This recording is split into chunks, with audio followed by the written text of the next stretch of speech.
Hello there. So you want to know how you can simply go ahead and send money on Cash App. This is going to be the only video that you'll ever need to watch on the internet. So with that being said, let's get straight into the video. First of all, simply go ahead and open your Cash App application. Once you've opened it, make sure that you are logged in, and then simply go ahead and tap the $ icon at the bottom center.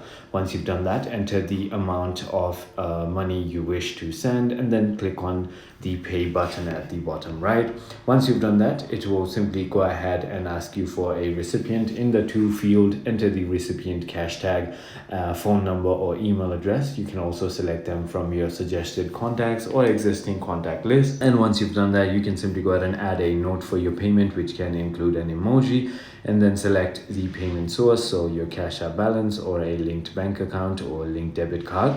And then sending with a debit card or cash balance is free, but using the credit card will incur a fee.